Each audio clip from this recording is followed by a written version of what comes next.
Obrigado. Senhor presidente, senhores vereadores, senhoras vereadoras, público aqui presente, você que nos acompanha pela TV nesse momento, boa tarde.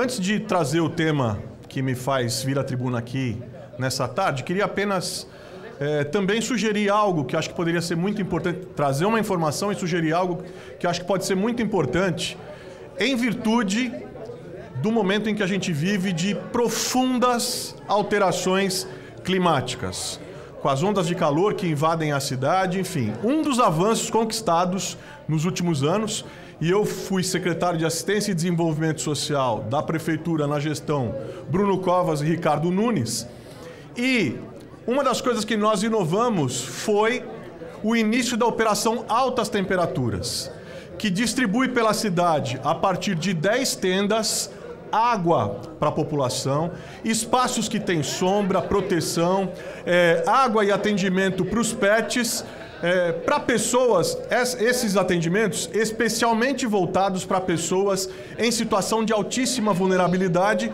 como a nossa população em situação de rua, que muitas vezes tem dificuldade no acesso à água, que muitas vezes pode passar mal na rua sem um atendimento médico. E essas tendas da Operação Altas Temperaturas, operação que veio para ficar, que tem a cada ano aumentado o número de atendimentos, elas têm funcionado como um espaço de mitigação dos impactos do calor, especialmente na saúde da nossa população mais vulnerável, e eu acho que essa é uma grande conquista.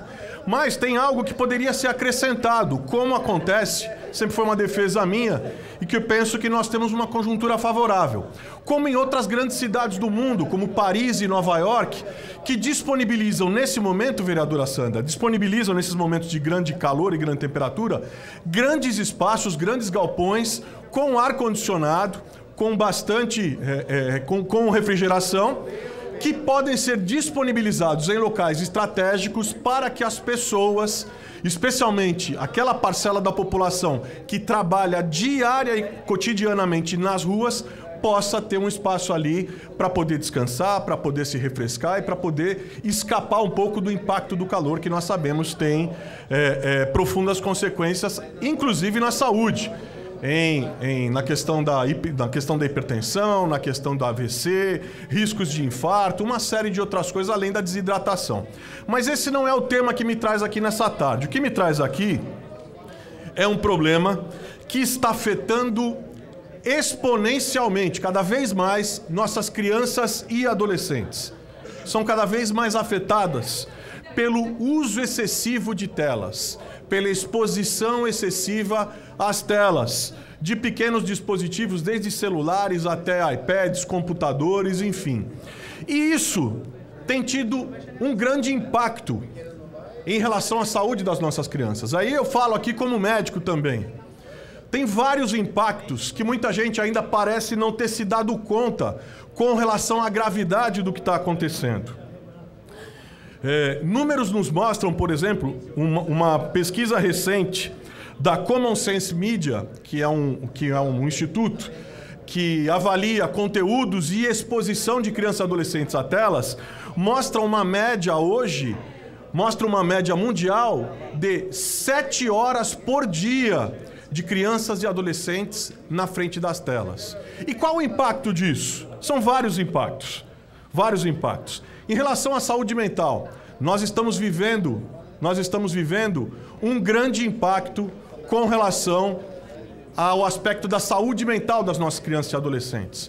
Não é à toa que nós triplicamos nos últimos anos, segundo todas as revistas especializadas e dados de pesquisa nos mostram, triplicou o número de suicídios, principalmente entre meninas e adolescentes.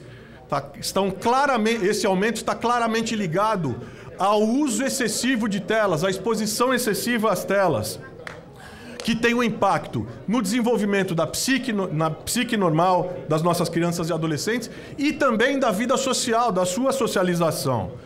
É importante a gente lembrar que o cérebro das nossas crianças está ainda em formação. E aquela constante exposição, desde cedo, às telas, aos games, tem efeitos, claro que tem efeitos. Por exemplo, quando uma criança fica diante de uma tela durante muito tempo, num jogo, por exemplo, num game, além de ampliar a exposição, aumentar o risco de exposição a abusadores virtuais, nós temos também um outro aspecto que é o quê? Aquele jogo faz com que haja a liberação da dopamina, que é o hormônio, por assim dizer, o hormônio do prazer. Ele é liberado cada vez que há uma notificação ou que se avança, enfim, alguma fase ali naquele jogo. Isso vai gerando um ciclo, com o passar do tempo, isso vai gerando um ciclo de dependência cada vez maior daquela criança com relação à necessidade contínua da liberação dessa dopamina. O que tem impacto, por exemplo, em agressividade, tem impacto, por exemplo, em desmotivação, falta ou dificuldade de concentração para suas atividades normais, e atividades como leitura, como tocar um instrumento ou coisa semelhante. E, pasme, esse tipo de exposição ao longo do tempo gera, inclusive, crises de abstinência. Quando se tenta tirar aquilo da criança e do adolescente que está dependente daquilo, são percebidas crises de abstinência semelhantes a pessoas que foram expostas, por exemplo, ao uso de drogas continuado. Sem falar, vou encerrar, senhor presidente, vou encerrar. Sem falar no aumento de depressão e de uma série de coisas. Perda de sono e, como eu disse, aumento de agressividade, sedentarismo, enfim. O fato é, nós estamos diante de um desafio que a gente precisa enfrentá-lo. É uma das prioridades do meu mandato e, como mandato, a gente, nos próximos dias, lança uma cartilha de prevenção e de orientação dos pais e educadores com relação à utilização, com relação ao risco do excesso de exposição às telas de crianças e adolescentes, e também coloquei para o debate aqui nessa casa, com os meus pares, com os vereadores, um projeto de lei que cria a política municipal de proteção à infância no ambiente digital aqui na cidade de São Paulo, focando a prevenção e incentivando o uso saudável, porque também não adianta a gente demonizar o uso da internet e das telas. É importante a gente estimular o uso saudável. E isso é papel dos pais, é papel dos educadores, é papel também das políticas públicas da nossa cidade. E a isso vou me dedicar nos próximos meses, senhor presidente. Muito obrigado.